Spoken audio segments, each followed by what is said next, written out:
tardes, mi nombre es Erika Estefanía Méndez Hinojosa y junto a mis compañeras somos estudiantes de la carrera de Comunicación en Línea de la Universidad Estatal de Milagro. Pertenecemos al segundo semestre, paralelo C4 y grupo número 3. En esta ocasión vamos a hablar de la cosmovisión de Ferdinand de Saussure y su relación con la teoría de los signos, así como el significado y el significante en el desarrollo de la comunicación actual. La cosmovisión de Ferdinand de Saussure, que fue más allá de su época, es decir, no fue inmediata sino futurista, comprende que a falta de un objeto de estudio y de una metodología que no es posible delimitarla en una perspectiva científica, este siendo el caso de la lingüística.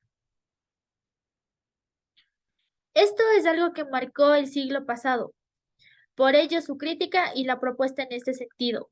Cuando de Saussure menciona la ciencia lingüística, se refiere a la lengua como objeto de estudio concreto, no especulativo, sino observable, medible y verificable. La lingüística en este sentido puede estar al mismo nivel de las ciencias físicas y naturales. En su cosmovisión, Saussure propone como objeto de estudio la lengua, y aquí marca diferencias y no menos interrogantes, como por ejemplo, ¿por qué no hacerlo con el lenguaje o con el habla? La respuesta se desprende de las características de la lengua, como la lengua es un objeto bien definido, localizable como un punto determinado y que se une a un concepto. Se puede estudiar separadamente a diferencia del habla, es decir, no solo prescinde de estos elementos del lenguaje, sino que exige que ellos no se involucren. La lengua es algo homogénea, mientras que el lenguaje es heterogéneo. Saussure evalúa la unidad lingüística, el símbolo lingüístico, como algo doble, que tiene dos caras formados por el conjunto de criterios e imágenes acústicas. Además afirma que un símbolo puede entenderse como una representación de la verdad.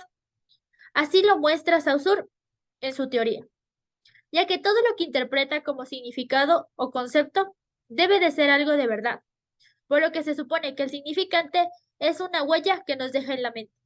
Gracias, a continuación mi compañera.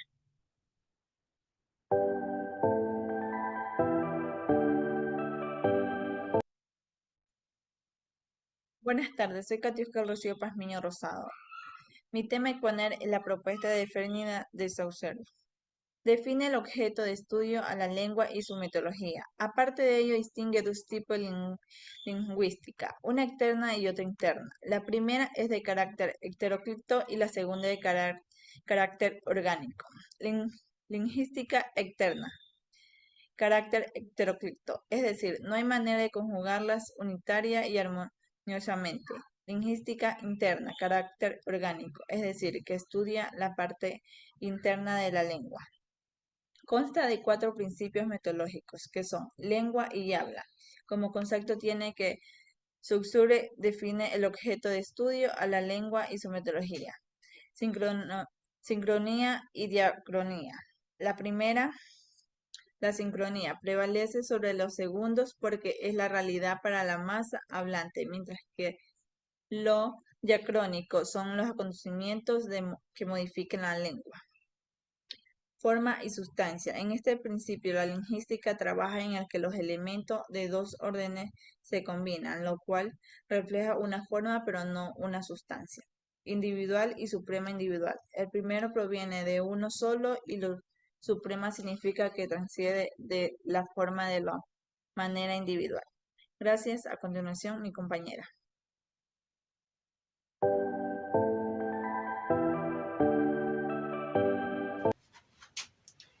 Mi nombre es Paula Navarrete y les voy a hablar sobre la teoría de los signos. Fue bautizada con el nombre de semiología por Saussure y después de él por varios estudios del lenguaje, pero pronto el término entró en colisión con la palabra semiótica, utilizada con anterioridad y en el siglo XVII.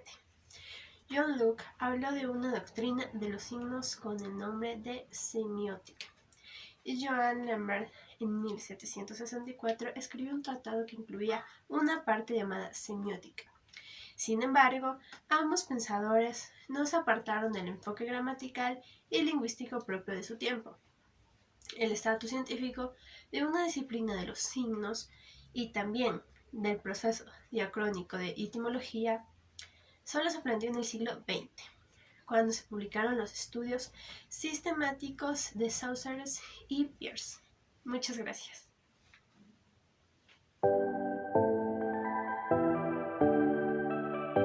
Buenas noches, dándole continuidad al tema, les habla Carlos Samaniego.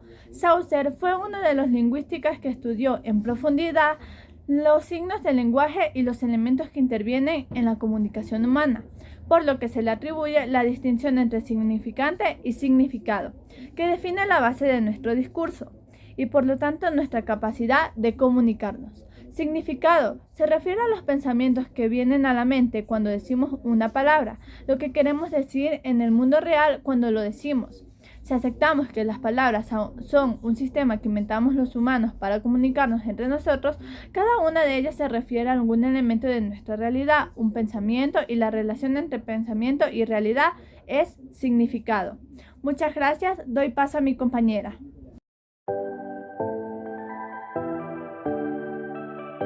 Mi nombre es Leslie Ponce. Cuando hablamos de importante nos referimos exactamente a otra parte de la asociación anterior. Dicho esto, dijimos que el significado es el concepto que se le da a una palabra, ¿no?